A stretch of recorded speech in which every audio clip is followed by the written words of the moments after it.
என் பெயர் பத்மா. எனக்கு ஒரு பணக்கார இளைஞனுடன் திருமணம் நடந்தது. என் கணவர் பெயர் கார்த்திக்.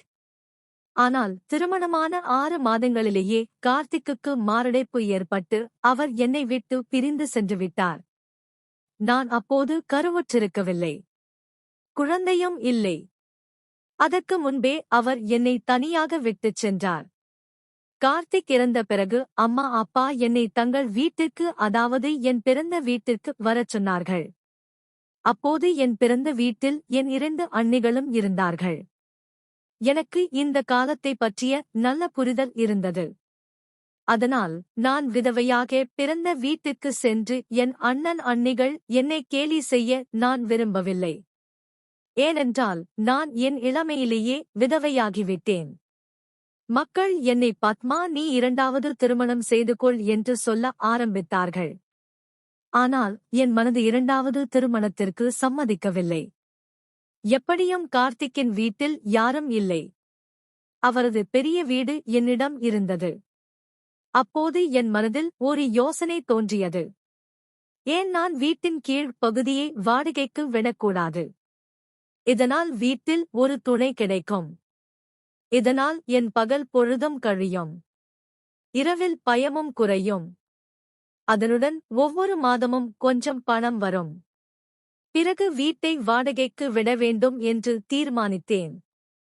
ஆனால் என் நிபந்தனை என்னவென்றால் அது ஒரு நாகரிகமான குடும்பமாக இருக்க வேண்டும். எந்தவொரு தனி ஆணுக்கும் நான் வீட்டை வாடகைக்கு விடமாட்டேன்.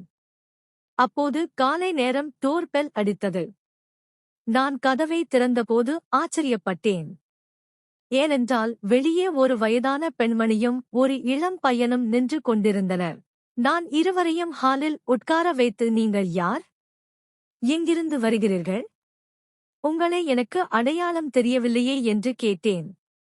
அதற்கு அந்த பையன், மேடம், நீங்கள் உங்கள் வீட்டை வாடகைக்கு விட விரும்புகிறீர்கள் தானே? அதற்காகத்தான் நாங்கள் வந்திருக்கிறோம்.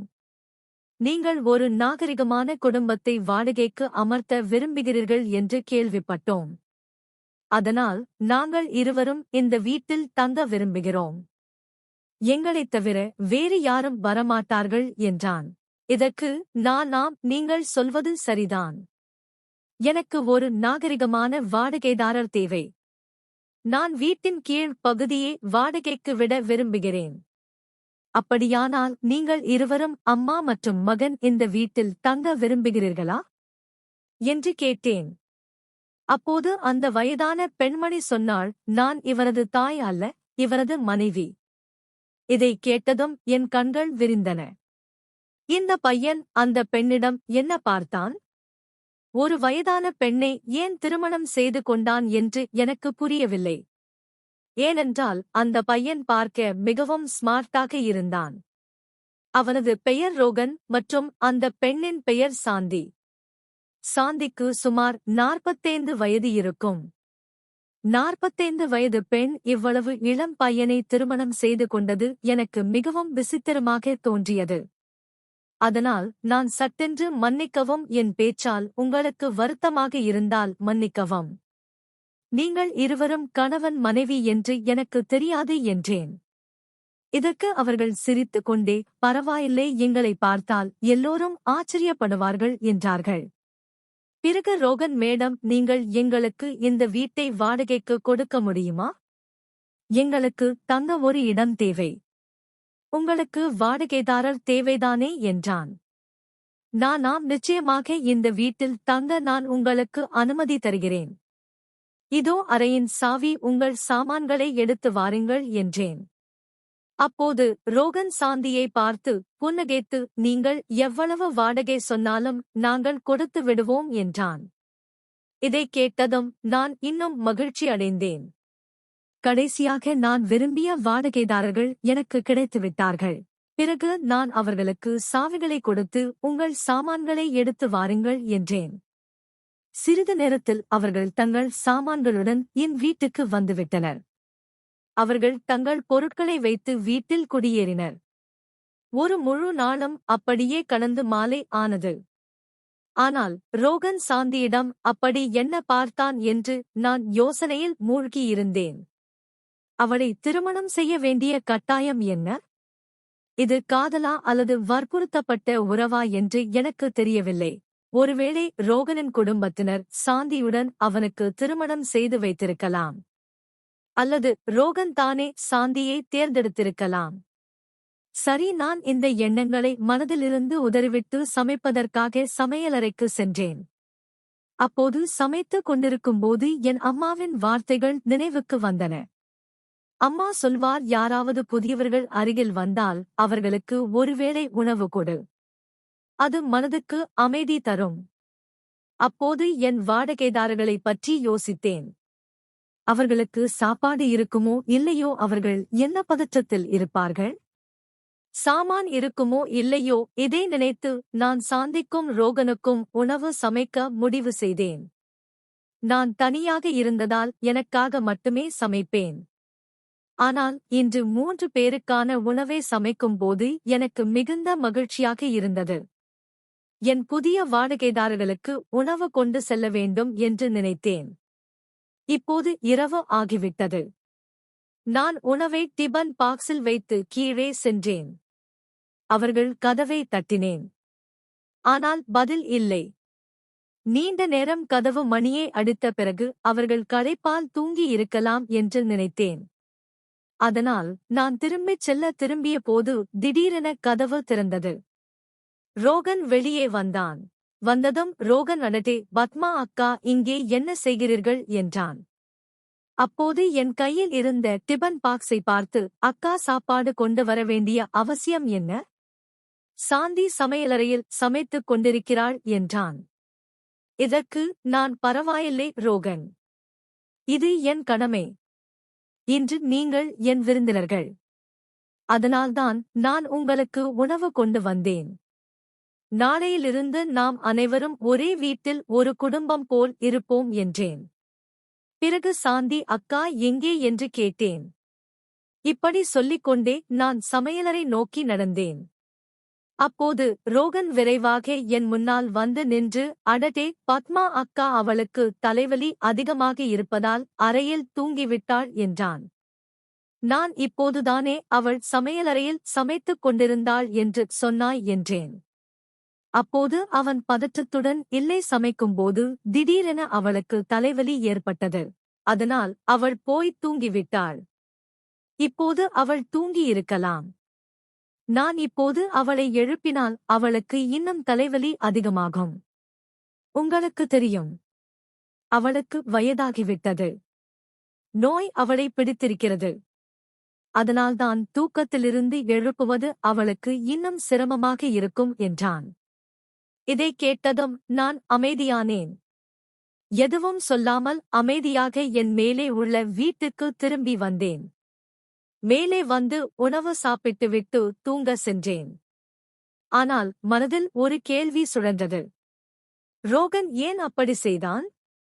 இப்போது உணவு சாப்பிட்டுவிட்டு நான் படுக்கையில் படுத்திருந்தேன். ஆனால் ரோகன் எவ்வளவு சாமர்த்தியமாக விஷயத்தை திருப்பி விட்டான் என்று மனம் கலங்கியது. முதலில் சாந்தி சமையலறையில் சமைத்துக் கொண்டிருக்கிறாள் என்று சொன்னான். ஆனால் நான் சமையலறை நோக்கி நடந்ததும் அவன் உடனே பேச்சை மாற்றிவிட்டான். ரோகன் ஏன் அப்படி செய்தான்? என்னவோ ஒரு ரகசியத்தை மறைக்கிறான் என நினைத்தேன். பிறகு விடு, எனக்கென்ன என்று அந்த விஷயத்தை மனதிலிருந்து நீக்கிவிட்டேன். சாந்தியை என் அக்காவாக நினைத்து இந்த பெரிய வீட்டில் இருவரும் உட்கார்ந்து பேசிக் கொள்வோம் என்று முடிவு செய்தேன். நான் அவர்களுக்கு உணவு கொண்டு கொடுத்தால் சாந்தி என்னை பார்க்க வருவாள் என்று நான் நம்பினேன். குறைந்தபட்சம் நன்றி சொல்வாள் என்று நினைத்தேன். ஆனால் என் யூகம் முற்றிலும் தவறாக போனது. இரவு கழிந்தது. ஆனால் சாந்தி வரவில்லை. பரவாயில்லை, காலையில் சந்தித்தால் நன்றி சொல்வாள் என்று நினைத்தேன். நான் அவர்களின் பாராட்டுகளை எதிர்பார்க்கவில்லை. சாந்தியுடன் 2 வார்த்தைகள் பேச வேண்டும் என்று மட்டுமே விரும்பினேன். அந்த இரவு எனக்கு நிம்மதியாக இருந்தது. ஏனென்றால் வீட்டில் வாடகைதாரர்கள் வந்துவிட்டார்கள். அதனால் இப்போது எனக்கு எந்த பயமும் இல்லை. ஏனென்றால் வீட்டில் யாரோ ஒருவர் இருக்கிறார்கள். இதை நினைத்து என் மனம் ஆறுதல் அடைந்தது. இப்போது வெளியே நாய்கள் குரைக்கும் சத்தம் கூட பயமாக இல்லை. திடீரென நள்ளிரவில் என் கண்கள் திறந்தன. அப்போது ஏன் என்று தெரியவில்லை. என் இதயம் வேகமாக துடித்தது. வெளியே இருந்து யாரோ அலறும் சத்தம் கேட்டது. யாரோ ஒரு பெண் பயங்கரமாக கத்துவது போல இருந்தது. வலியில் இருந்து உதவி கேட்பது போல இருந்தது. இப்போது வெளியே நாய்கள் குரைக்கும் சத்தம் கூட பயமாக இல்லை. திடீரென நள்ளிரவில் என் கண்கள் திறந்தன. அப்போது ஏன் என்று தெரியவில்லை. என் இதயம் வேகமாக துடித்தது. வெளியே இருந்து யாரோ அலறும் சத்தம் கேட்டது. யாரோ ஒரு பெண் பயங்கரமாக கத்துவது போல இருந்தது. வலியில் இருந்து உதவி கேட்பது போல இருந்தது. அப்போது நான் பயத்தில் நடுங்கிக் கொண்டிருந்தேன். ஆனால் படுக்கையிலேயே படுத்திருந்தேன். பிறகு இரு கைகளாலும் காதுகளை மூடிக்கொண்டேன். அந்த சத்தம் கேட்காமல் இருக்க, ஆனால் அந்த அலறல்கள் நிற்கவே இல்லை. இப்போது நான் வியர்த்து விறுவிறுத்து போனேன். என்ன செய்வது என்று புரியவில்லை. இந்த குழப்பத்திலேயே காலை வந்தது. காலை 5 மணிக்கு அந்த சத்தம் நின்றது. அப்போதுதான் எனக்கு கொஞ்சம் நிம்மதி கிடைத்தது. பிறகு எப்போது இவ்வளவு ஆழ்ந்த உறக்கம் வந்தது என்று தெரியவில்லை. காலை 9 மணி ஆகிவிட்டது. கண் பிடித்ததும் கடிகாரத்தை பார்த்தேன். 9 மணி ஆகிவிட்டது. பிறகு நான் பதற்றத்துடன் எழுந்தேன். டீ போட்டு கை கால் கழுவி டீ கப்புடன் பால்கனிக்கு வந்தேன்.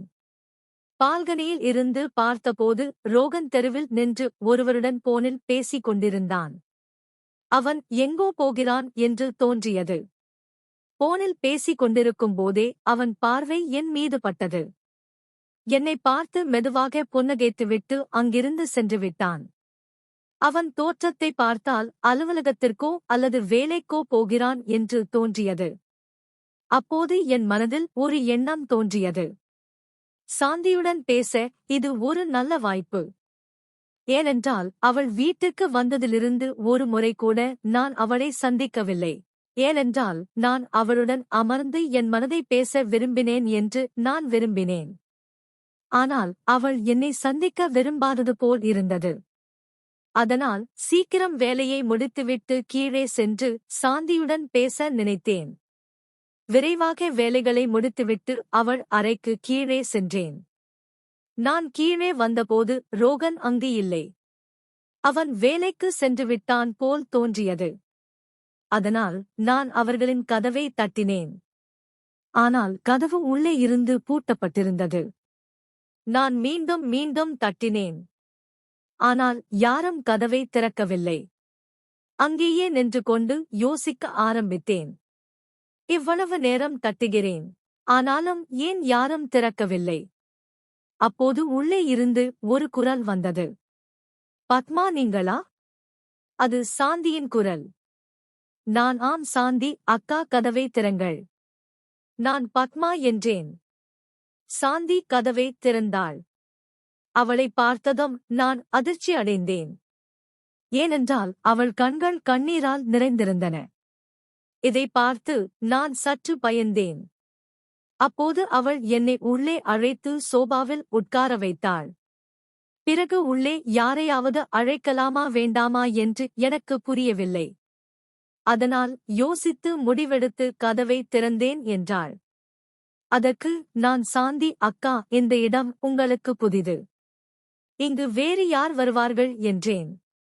அதற்கு அவள், பத்மா, என் வாழ்க்கை எந்த நிலைக்கு வந்திருக்கிறது என்று உனக்கு தெரியாது என்றார். அவள் மிகவும் கவலையுடன் இருந்தாள். அப்போது நான், அக்கா, உங்கள் கண்களில் கண்ணீர், நீங்கள் அழுது கொண்டிருந்தீர்களா என்று கேட்டேன். அதற்கு அவள், ஆம், என் கதையை என்ன சொல்வது? நான் மிகவும் பதற்றத்தில் இருக்கிறேன் என்றாள். இதற்கு நான், அக்கா, நீங்கள் என்னிடம் எல்லாவற்றையும் சொல்லலாம் என்றேன். அப்போது அவள் சொல்ல ஆரம்பித்தாள். என் கணவர் ரோகனுக்கு என்னை பிடிக்கவில்லை. அவன் இளமையானவன். அவனுக்கு அவனைப் போன்ற ஒரு இளம்பெண் வேண்டும் என்று ஆசைப்படுகிறான். ஆனால் எனக்கு வயதாகிவிட்டது. என் முகமும் அவனுக்கு பிடிக்கவில்லை. அவளை பார்த்ததும் எனக்கு மிகவும் பரிதாபமாக இருந்தது. ஏனென்றால் அவள் மிகவும் அமைதியற்றவளாக இருந்தாள். பிறகு அவள் ரோகன் வேறு யாருடனோ உறவில் இருக்கிறான் என்று நினைக்கிறேன். அவன் என்னை ஏமாற்றுகிறான் என்று சொன்னாள். யாரோ ஒருவருடன் போனில் பேசிக்கொண்டே இருக்கிறான். ஆனால் நான் கேட்கும்போது அவன் என்னிடம் அசிங்கமாக பேசுகிறான். சில சமயங்களில் அடிக்கவும் செய்கிறான். அப்போது நான் சாந்தி அக்கா நீங்கள் நலமாக இருக்கிறீர்களா என்று கேட்டேன். அதற்கு அவள் ஆம் சொல்வதற்கு நான் நன்றாக இருக்கிறேன். உலகில் உள்ள அனைத்தையும் நான் வைத்திருக்கிறேன். பணம், உடைகள், பொருட்கள் எல்லாம். ஆனால் ஒரு பெண்ணுக்கு தேவையான அந்த சுகமோ சந்தோஷமோ இல்லை என்றாள். அவள் பேச்சை கேட்டதும் என் மனம் இன்னும் கனமானது. பிறகு நான் சாந்தி அக்கா சொல்லுங்கள் நான் உங்களுக்காக என்ன செய்ய முடியும்? நான் உங்களுக்கு உதவ விரும்புகிறேன் என்றேன். இதற்கு அவள் என் உறவினர்களே எனக்கு உதவவில்லை. பிறகு நீ என்ன செய்வாய்? எப்படியும் ரோகன் என்னை விட்டு விலகி விடுவதாக மிரட்டுகிறான். அதனால் இந்த உலகில் எனக்கு யாரும் இல்லை. இப்போது நீயே சொல் எனக்கு இவ்வளவு வயதாகிவிட்டது. அவனை விட்டுவிட்டு நான் எங்கே போவேன்? யார் என்னை ஏற்றுக்கொள்வார்கள்? நீ எனக்காக பிரார்த்தனை செய்தால் போதும். வேறு எதுவும் எனக்கு வேண்டாம் என்றாள். இதற்கு நான் சாந்தி அக்கா நான் உங்கள் தங்கை போன்றவள். நீங்கள் என்னிடம் எல்லாவற்றையும் சொல்லலாம். ஆம் நான் உங்களுக்காக எப்போதும் பிரார்த்தனை செய்வேன் என்றேன். இப்படி சொல்லிக்கொண்டே நான் அங்கிருந்து கிளம்பினேன். அப்போது சாந்தி அக்கா என்னை அழைத்து பாத்மா இதை யாரிடமும் சொல்லாதே. குறிப்பாக என் கணவன் ரோகனிடம் ஒருபோதும் சொல்லாதே. அவனுக்கு தெரிந்தால் அவன் என் மீது கண்டிப்பாக கை வைப்பான். நீ இங்கு வந்ததையோ அல்லது நான் உன்னிடம் எதையாவது சொன்னதையோ கூட சொல்லாதே என்றாள். இதற்கு நான் ஆம் சாந்தி அக்கா நீங்கள் கவலைப்பட வேண்டாம். நீங்கள் சொல்வது போலவே நடக்கும். நான் ரோகனிடம் எதுவும் சொல்ல மாட்டேன் என்றேன். இப்படி சொல்லிவிட்டு நான் என் அறைக்கு வந்துவிட்டேன். இப்போது எனக்கு ரோகன் மீது மிகுந்த கோபம் வந்தது. அவன் ஏன் திருமணம் செய்தான்? அவன் தன் மனைவியை அடிக்க வேண்டும் என்றால் ஏன் திருமணம் செய்ய வேண்டும்? அவனுக்கு சாந்தியை பிடிக்கவில்லை என்றால் அவன் ஏன் சாந்தி அக்காவை திருமணம் செய்தான்? அப்போது நான் நினைத்தேன், ரோகன் சாந்தியை இப்படி அடைத்து வைத்திருக்காமல் இருந்திருந்தால் எவ்வளவு நன்றாக இருந்திருக்கும். அவனுக்கு இவ்வளவு வயதாகிவிட்டது. ஆனாலும் கட்டுப்பாடுகள், அதுவும் அவன் வேறு ஒருவருடன் உறவில் இருக்கும்போது. ரோகன் சாந்தி மீது இந்த கட்டுப்பாடுகளை விதிக்காமல் இருந்திருந்தால் நாங்கள் இருவரும் சகோதரிகளாக இருந்திருப்போம். எங்கள் துக்கங்களையும் வழிகளையும் பகிர்ந்து கொண்டிருப்போம்.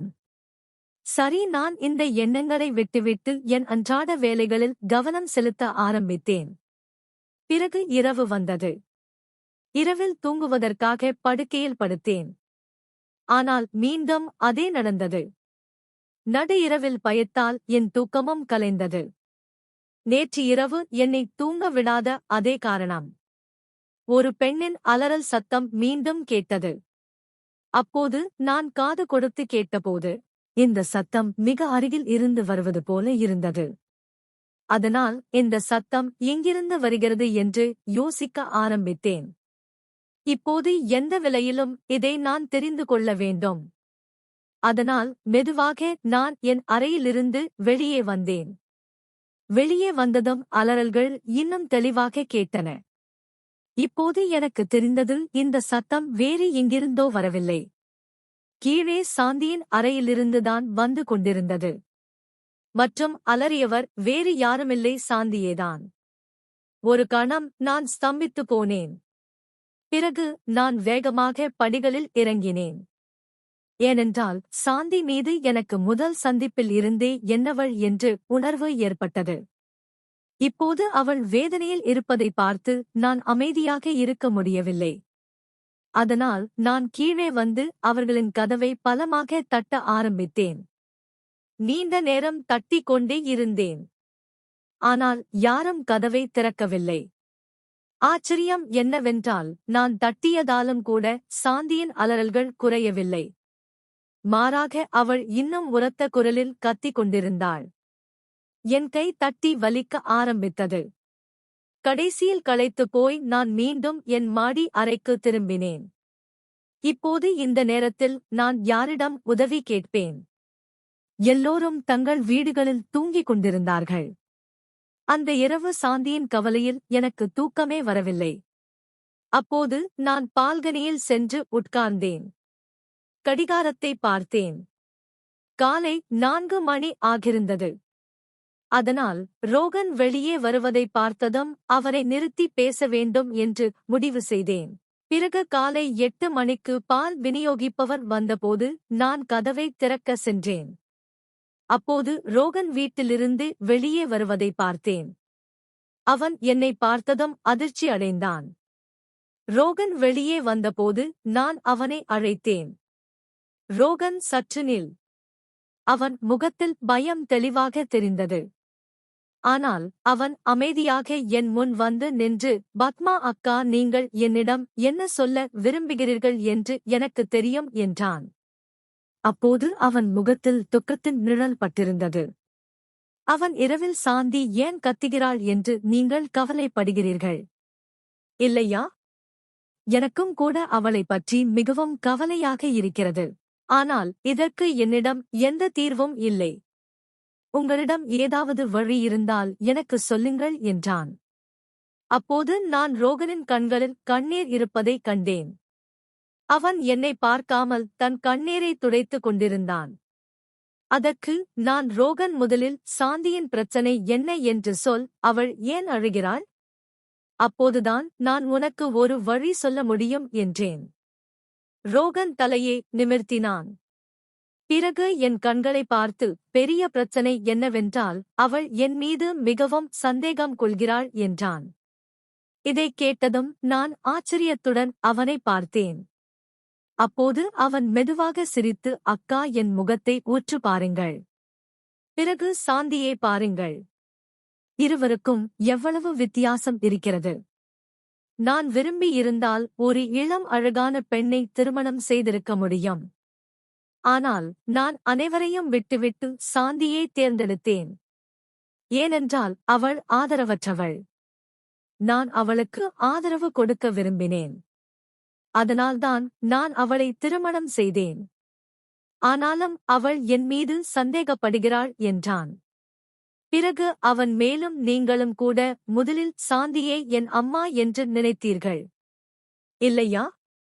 நான் அவளை ஆதரவற்றவள் என்று நினைத்து திருமணம் செய்து கொண்டதுதான் என் ஒரே தவறு. ஏனென்றால் அவள் என் வீட்டில் வேலைக்காரியாக இருந்தாள். அவளுடைய நிலையை பார்த்தால் எனக்கு நன்றாக இல்லை. அதனால் நான் அவளை திருமணம் செய்து கொள்ள நினைத்தேன். என் பெயரை அவளுக்கு கொடுப்பேன். ஆனால் என் குடும்பத்தினருக்கு இந்த விஷயம் சுத்தமாக பிடிக்கவில்லை. அதனால் அவர்கள் என்னை வீட்டை விட்டு வெளியேற்றிவிட்டனர். அப்போது சாந்திக்காக நான் என் குடும்பத்தையே விட்டுவிட்டேன். இதை சொல்லும்போது ரோகனின் கண்கள் கலங்கின. பிறகு அவன், இப்போது நீங்களே சொல்லுங்கள் அக்கா. நான் சாந்தியை திருமணம் செய்தது சரியா தவறா? என் அம்மா அப்பா என் சொத்திலிருந்து என்னை புறக்கணித்து விட்டனர். சாந்திக்காக நான் இவ்வளவு துயரங்களை அனுபவித்தேன். நான் அவளை எந்த நிலையிலும் மகிழ்ச்சியாக பார்க்க விரும்புகிறேன். ஆனால் அவள் என்னிடம் நான் வேறு ஒருவருடன் தொடர்பில் இருப்பதாகவும் நான் இரகசியமாக போனில் பேசுவதாகவும் சண்டையிட்டுக் கொண்டே இருக்கிறாள். இப்போது சாந்தி ஒவ்வொரு இரவும் என் மீது சந்தேகப்படுகிறாள், சண்டையிடுகிறாள் மற்றும் தேவையில்லாமல் கத்துகிறாள். இதன் காரணமாக பல வீட்டு உரிமையாளர்கள் எங்களை வாடகை வீட்டிலிருந்து வெளியேற்றிவிட்டனர். நான் என் மனைவியை அடித்து துன்புறுத்துகிறேன் என்று மக்கள் சந்தேகிக்கிறார்கள். அதனால்தான் அவள் இவ்வளவு சத்தம் போடுகிறாள். இதன் காரணமாக நான் ஒவ்வொரு 3-4 மாதங்களுக்கும் ஒரு புதிய வீட்டை கண்டுபிடிக்க வேண்டி இருக்கிறது. ஆனால் எங்கும் அமைதி கிடைக்கவில்லை. சாந்தியின் சண்டை என்னை வாழவிடவில்லை. பிறகு அவன் மேலும், இது என் 7வது வீடு. இங்கு வந்த பிறகு நான் சாந்திக்கு முன் கை கூப்பினேன். கடவுள் மீது சத்தியமாக என்னை வாழவிடு என்று சொன்னேன். ஆனால் இங்கேயும் அவளுடைய நடத்தை மேம்படவில்லை.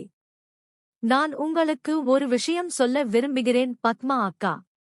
சாந்தி மனநிலம் பாதிக்கப்பட்டவள்.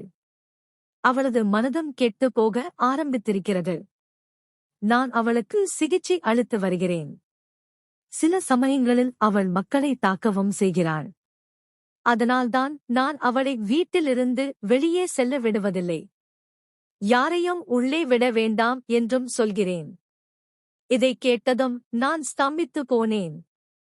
ஏனென்றால் ரோகனின் வார்த்தைகளில் இருந்து அவன் உண்மை சொல்கிறான். அதனால் ரோகன், நான் உன்னிடம் கெஞ்சுகிறேன் என்றேன். அவன் என்ன அக்கா என்று கேட்டான்.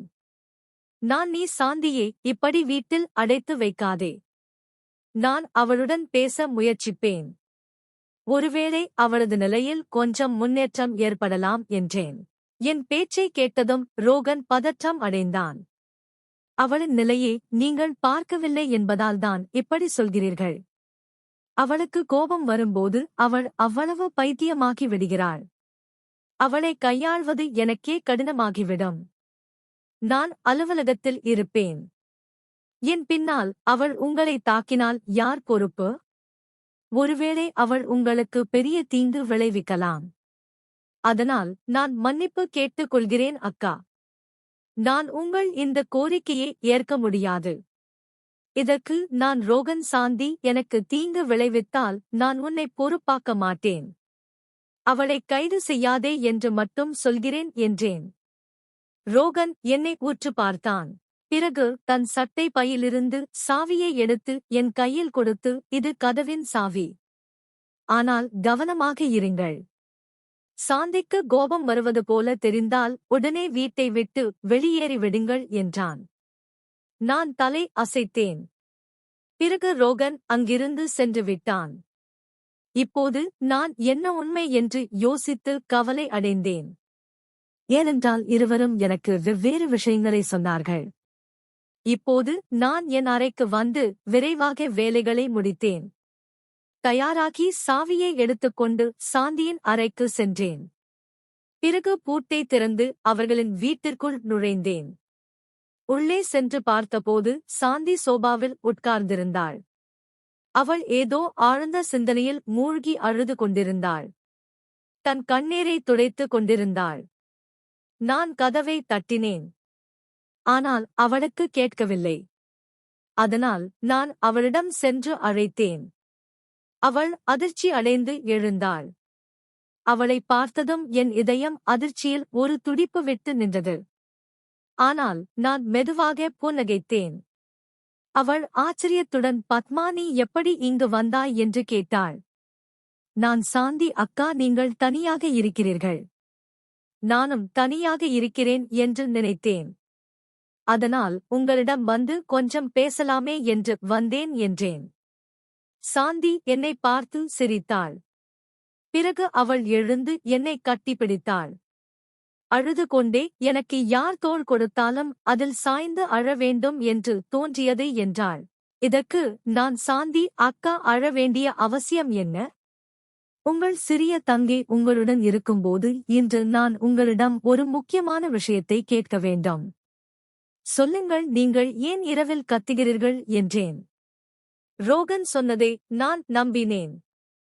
ஆனால் இப்போது சாந்தியின் வாயிலிருந்து உண்மையை கேட்க விரும்பினேன். அதனால் இரவில் நீங்கள் ஏன் அழுகிறீர்கள் என்று அவனிடம் கேட்டேன். அப்போது ரோகன் என்னை ஏமாற்றுகிறானா என்ற சந்தேகம் கூட எனக்குள் இருந்தது. ஆனால் சாந்தி பதற்றமடைந்து, நான் கத்துவதில்லை. எனக்கு ஏன் கத்த வேண்டும்? என் வாழ்க்கையில் நான் மிகவும் மகிழ்ச்சியாக இருக்கிறேன். என் கணவர் என் மீது மிகுந்த அக்கறை கொண்டவர் என்றாள். அவள் பேச்சை கேட்டு நான் திகைத்து போனேன். ஏனென்றால் அவள் எவ்வளவு எளிதாக பேச்சை மாற்றினாள். நேற்று என்னிடம் வேறு ஏதாவது சொல்லியிருந்தாள். இன்று வேறு ஏதாவது சொல்கிறாள். பிறகு அவள் எனக்கு, உன் வீட்டை பார்க்க வேண்டும். நீ உன் வீட்டை எப்படி அலங்கரித்திருக்கிறாய் என்று பார்க்க விரும்புகிறேன். ஏனென்றால் என் கணவர் வீட்டுக்கு வரும்போது எல்லாவற்றையும் விரும்ப வேண்டும் என்பதற்காக நான் என் வீட்டையும் அதேபோல் அலங்கரிக்க விரும்புகிறேன். அப்போது நான் வீட்டை எவ்வளவு நன்றாக பராமரித்திருக்கிறேன் என்று அவர் பார்க்க வேண்டும் என்றாள். நான் தலை அசைத்து, வாருங்கள் அக்கா, என் கூட வாருங்கள், என் அறையையும் வீட்டையும் காட்டுகிறேன் என்றேன். பிறகு நான் சாந்தியை என்னுடன் மேலே அழைத்து வந்தேன். ஆனால் அவள் நடத்தை ஏன் திடீரென்று இவ்வளவு மாறிவிட்டது என்ற குழப்பம் மனதில் இருந்தது. மேலே வந்ததும் சாந்தி என் கையை பிடித்து தன் கையை நீட்டினாள். அவள் கையில் தழும்பு அடையாளங்கள் இருந்தன. அதை பார்த்து நான் அதிர்ச்சி அடைந்து, இது என்ன ஆனது என்று கேட்டேன். அதற்கு சாந்தி, நான் நேற்று உன்னிடம் சொன்னதை எப்படியோ என் கணவர் கேட்டுவிட்டார். ஒருவேளை அவர் எங்கோ ஒரு கருவியை பொருத்தி இருக்கலாம். அதனால் எல்லா பேச்சுகளும் பதிவு செய்யப்படுகின்றன. அவர் என் மீது மிகவும் கடுமையான கண் வைத்திருக்கிறார். அதனால்தான் நான் உன்னிடம் மிகவும் மகிழ்ச்சியாக இருக்கிறேன் என்று சொன்னேன். ஆனால் உண்மை என்னவென்றால் அப்படி சுத்தமாக இல்லை. என் இளம் கணவர் என்னை ஒவ்வொரு நாளும் அடிக்கிறார்.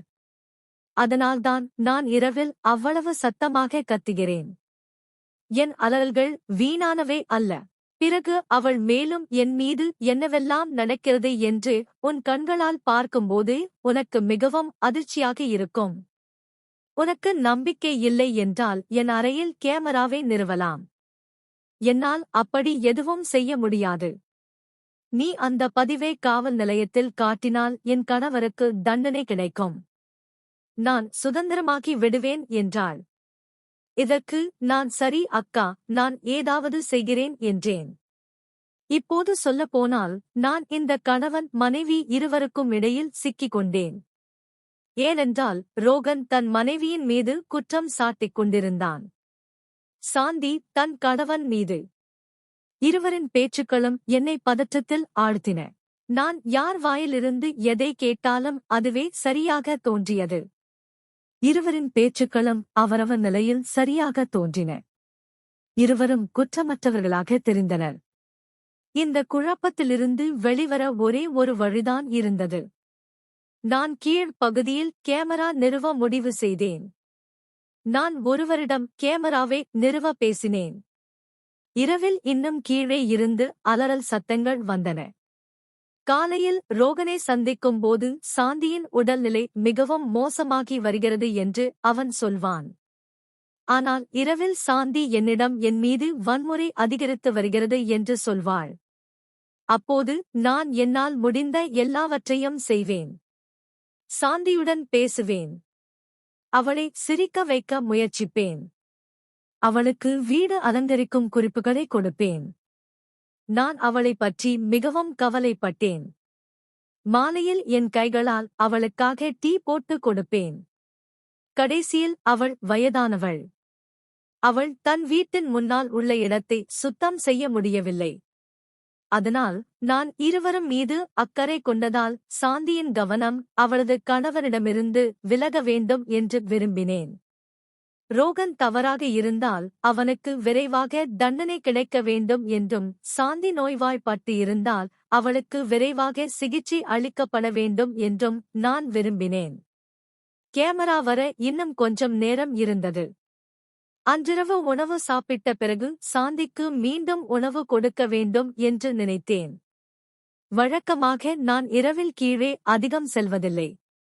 ஆனால் இன்று உணவு கொடுக்க வேண்டியிருந்தது. நான் படிகளில் இறங்கிக் கொண்டிருந்த போது திடீரென சாந்தியின் குரல் என் காதுகளில் கேட்டது. அவள், இன்று எல்லா ஏற்பாடுகளும் ஆகிவிட்டன. அவளைப் பற்றி கவலைப்படாதே. அவள் பலவீனமானவள். அவளை கட்டுப்படுத்துவது எளிது என்று சொல்லிக் கொண்டிருந்தாள். இதைக் கேட்டதும் நான் பின்வாங்கினேன். ஏனென்றால் அப்போது சாந்தியின் ஒரு புதிய முகம் என் முன் தோன்றியது. பிறகு என் மனதில் என்னென்னவோ எண்ணங்கள் தோன்ற ஆரம்பித்தன. சாந்திதான் தவறு என்று எனக்கு தோன்றியது. இரவு அவள் தெரிந்த யாரையாவது வீட்டுக்கு அழைத்து கொண்டு ஏதாவது தவறு செய்து வேண்டும் என்றே சத்தமாக கத்துகிறாளோ? அதனால் மக்கள் ரோகனை தவறாக புரிந்து கொண்டு அவள் தான் இஷ்டப்படி செயல்படலாமோ என்று தோன்றியது. கேமரா வர இன்னும் நேரம் இருந்ததால் நான் என் பழைய தோழிக்கு போன் செய்தேன். ஏனென்றால் அவள் ஒரு பெண் காவலர். பிறகு நான் அவளிடம் எல்லா விஷயங்களையும் சொல்லி எனக்கு நீயும் உன் குழுவும் மிகவும் தேவை. என் வீட்டுக்கு வந்து உண்மையை கண்டுபிடி என்றேன். அப்போது என் தோழி உடனடியாக வர ஒப்புக்கொண்டாள். நான் உணவு சாப்பிட்டுவிட்டு அவளுக்காக காத்திருந்தேன். ஆனால் எப்படி என்று தெரியவில்லை. எனக்கு தூக்கம் வந்துவிட்டது. நான் தூங்கிவிட்டேன். கண் விழித்த போது நான் மருத்துவமனை படுக்கையில் இருப்பதை பார்த்து நான் பதட்டம் அடைந்தேன். சுற்றிலும் பார்த்தபோது என் தோழி ரம்யா என் முன் நின்றிருந்தாள். ரம்யா, நான் எப்படி இங்கு வந்தேன்? மருத்துவமனையில் என்ன செய்கிறேன் என்று கேட்டேன். அவள் சிரித்துக் கொண்டே, பத்மா, நீ பெரிய சாதனை படைத்து விட்டாய். சில திருடர்கள் வாடகைதாரர்களாக மக்களை பிடித்து அவர்களின் வீடுகளுக்குள் நுழைவதாக பல நாட்களாக எங்களுக்கு புகார்கள் வந்து கொண்டிருந்தன. மக்கள் அவர்களை நம்பியதும் அவர்கள் திருடிவிட்டு தப்பிவிடுவார்கள். நேற்று இரவு முன்னால்தான் நாங்கள் அந்த திருடர்களை கைது செய்ய முடிந்தது என்றாள். இதற்கு நான் ரம்யாவிடம் இது எப்படி நடந்தது என்று கேட்டேன். ரம்யா, பத்மா, உன் வீட்டில் வாடகைதாரர்களாக தங்கி இருந்தவர்கள் ஒரு திருட்டு கும்பலின் ஒரு பகுதி. இதுதான் அவர்களின் தந்திரம். அவர்கள் ஆதரவற்ற பெண்களின் வீடுகளில் வாடகைதாரர்களாக தங்குவார்கள். பிறகு அவர்களை சிக்க வைக்க நாடகம் போடுவார்கள். அப்போது கணவன் தன் மனைவியின் மீது குற்றம் சாட்டுவான். மனைவி தன் கணவன் மீது குற்றம் சாட்டுவாள். இப்படி அவர்கள் வீட்டு உரிமையாளரை தங்கள் சண்டைகளில் சிக்க வைத்து வீட்டின் ஒவ்வொரு பொருளையும் கண்காணிப்பார்கள். எல்லாவற்றையும் மறந்து விடுவார்கள். பிறகு ரம்யா, உனக்கும் இதுதான் நடந்தது. ரோகனும் சாந்தியும் உன்னுடன் இந்த விளையாட்டைதான் ஆடினார்கள். நீ சாந்திக்கு உன் வீட்டில் உள்ள எல்லா பொருட்களையும் காட்டினாய். உன் நகைகள், விலை மதிப்பெற்ற பொருட்கள் அனைத்தும். டி சாந்தியின் பேச்சை கேட்டு எனக்கு போன் செய்தது நல்லது. நேற்று இரவு அவர்கள் இருவரும் உன் உணவில் தூக்க மாத்திரைகளை கலந்திருந்தனர். நீ ஆழ்ந்த தூக்கத்தில் சென்று விட்டாய். அவர்களின் திட்டம் உன் வீட்டை சூறையாடிவிட்டு தப்பிப்பதாகும். பிறகு அவள் மேலும் அவர்களின் திட்டம் உன் வீட்டின் அனைத்து விலைமதிப்பெற்ற பொருட்களையும், வாஷிங் மெஷின், குளிர் சாதன பெட்டி, தொலைக்காட்சி, நகைகள் மற்றும் உன் விலை உயர்ந்த ஆடைகளையும் திருடிக் கொள்ள வேண்டும் என்பது அவர்களது திட்டம். இது மிகவும் திட்டமிட்டு செய்யப்பட்ட திட்டம். ஆனால் நாங்கள் சரியான நேரத்தில் வந்து இருவரையும் கையையும் காலையும் பிடித்துவிட்டோம். நான் உன் அறைக்கு சென்றபோது நீ மயக்கத்தில் இருந்தாய். அதனால் நாங்கள் உன்னை உடனடியாக மருத்துவமனைக்கு கொண்டு வந்தோம் என்றாள். ரம்யாவின் பேச்சை கேட்டதும் எனக்கு பெரும் அதிர்ச்சி ஏற்பட்டது. மக்கள் மற்றவர்களை சூறையாட எவ்வளவு தூரம் செல்ல முடியும்? எவ்வளவு பொய் நாடகங்களை அரங்கேற்றுகிறார்கள்? ரோகன் மற்றும் சாந்தியின் ஒவ்வொரு வார்த்தையும் எனக்கு உண்மையாகவே தோன்றியது. அவர்கள் என்னிடம் பொய் சொல்கிறார்கள் என்று துளியும் தோன்றவில்லை. ஆனால் இறைவன் என்னை காப்பாற்றினார். இப்போது எனக்கு வாடகைதாரர்களை வைப்பதற்கே பயமாக இருக்கிறது. இந்த சம்பவம் என்னை மீண்டும் தனியாக ஆக்கிவிட்டது. ஆனால் கெட்டவர்களுடன் வாழ்வதை விட என் தனிமையே நல்லது என்று நினைக்கிறேன். இன்றைய காலகட்டத்தில் யாரையும் நம்புவது கடினம். அதனால் நான் தனியாகவே நன்றாக இருக்கிறேன் என்று முடிவு செய்துவிட்டேன். மற்றவர்களை நம்புவதை விட நம்மை நாமே நம்ப வேண்டும். ஒருவேளை என் தலைவிதியில் தனிமைதான் எழுதப்பட்டிருக்கிறது. இப்போது நான் இந்த தனிமையால் மிகவும் மகிழ்ச்சியாக இருக்கிறேன். இந்த நாட்களில் நான் என் வீட்டில் ஏழை குழந்தைகளுக்கு இலவசமாக பாடம் சொல்லித் தருகிறேன். அந்த குழந்தைகள் நாள் முழுவதும் என்னுடன் இருக்கிறார்கள். இரவில் தங்கள் வீட்டுக்கு சென்று விடுகிறார்கள். அவர்களுடன் நேரம் செலவிடுவது எனக்கு மிகுந்த அமைதியை தருகிறது. அந்த குழந்தைகளுக்கு கற்பிப்பது என் மனதுக்கு மிகுந்த மகிழ்ச்சியை தருகிறது. நன்றி.